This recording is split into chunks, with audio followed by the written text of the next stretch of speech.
remember when you were a kid and you would just stare at the sky and see the clouds and would be fascinated by that, or just the tree, of course nature, but playing with a dog, picking a stone and jumping in the water. I don't know, anything would feel like an incredible adventure.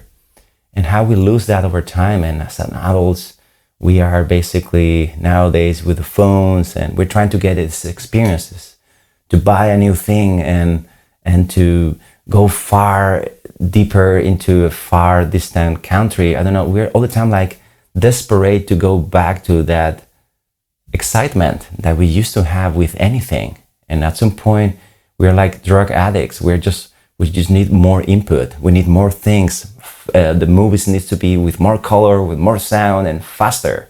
And everything has to be more scary and everything has to be more intense so we can start going back to that sense of we are feeling that we are alive. And if you bring that to the extreme, of course, an old person may be retired, may have all the possibilities of finally do everything they will want to, but they wouldn't learn. They wouldn't be interested in traveling even sometimes, you know? You see what I'm talking about? How we lose this excitement through life and how desperately we're trying to get it back. So let me explain you how that happens, why that happens, and how you can turn that around. So the first thing is that our brain is like a computer and we put data into it. Of course, a kid or a baby doesn't have much data inside. But let's pick, for example, a book. I think it's a great example.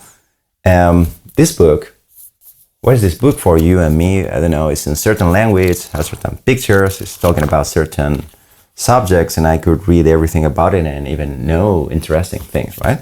Which is pretty cool, actually. But what is this book for a baby? Or what is this book for a dog? It is just something. We attribute all this meaning to the letters and the symbols that are in here and the pictures. Our brain learned to take certain kind of meaning out of it. But the thing is that every time we impose a layer of meaning, we're actually closing our perception of the actual object. So, what is the truth? What you and me see about this book, or what a baby or a dog would see about this book? Who's right? We are both right. The kids see, oh, this is an interesting surface and I can touch it, and I can lick it, and I can do many things with it. And a dog will probably smell it, I don't know, and have a completely different experience. Who's right?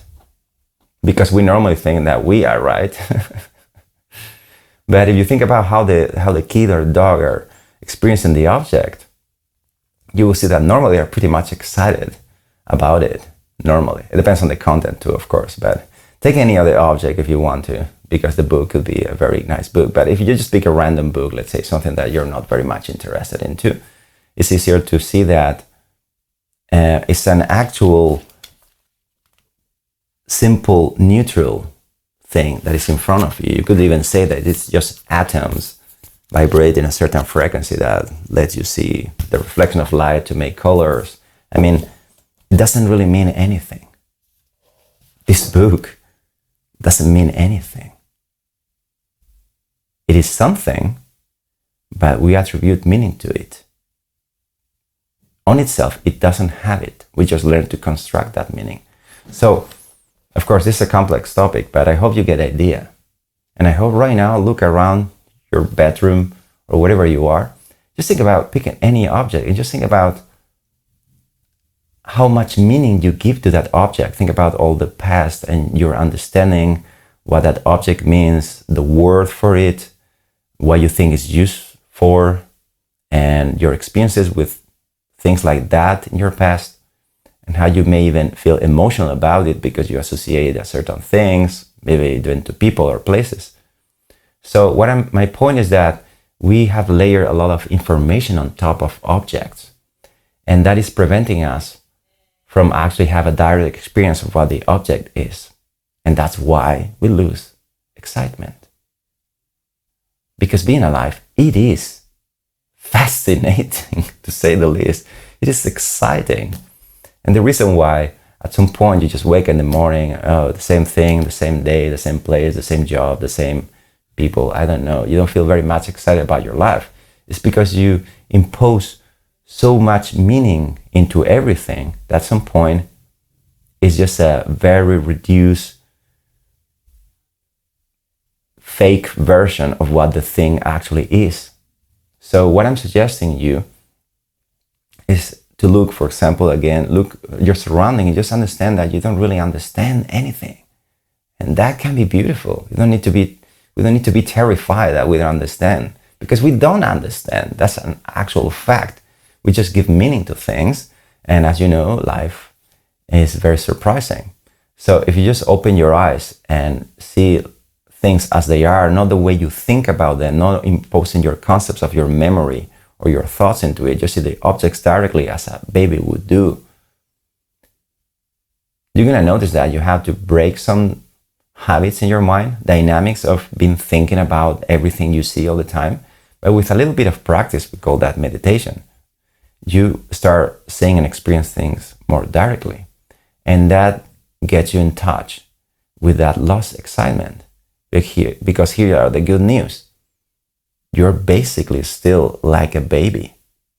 And the good news is that you can, of course, keep functioning like an adult. So it doesn't mean that I cannot read the book, but you could also open your understanding about what this is and just think about that this book could mean I could give this book to someone else and change their life. Or I could put this book to someone else and maybe use it to lift the TV. We don't understand exactly what's going to happen with anything ever and what is the use of anything ever that comes in our life and goes from our life. Not to make this more complicated. What I'm suggesting you to do is to question what you think you know about everything and just let it go and see what happens right now. Wherever you are, just let go of your meaning, the meaning you give to everything, and realize that it's just a thought. Just experience right now your life as a pure canvas for experiencing. So start picking objects, go on the street, talk to people, and just experience every sensory input as something you don't think you understand fully. And I'm not saying you go there like as if you were a baby actually crawling on the street. I mean, that sounds like fun, but you know what I mean? I'm saying that you don't need to be thinking about everything all the time. It's not giving you any control, really. It's an illusion. And that's not only that, it's what is preventing you from feeling excitement in your day-to-day basis. So I hope this makes sense to you. If it does, the tip is to do this constantly, and we call that meditation. So first you start sitting for a few moments a day.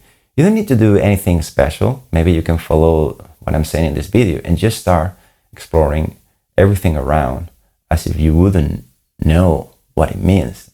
What is the raw, basic, direct experience of everything without giving meaning with your personal history and with your assumptions and associations.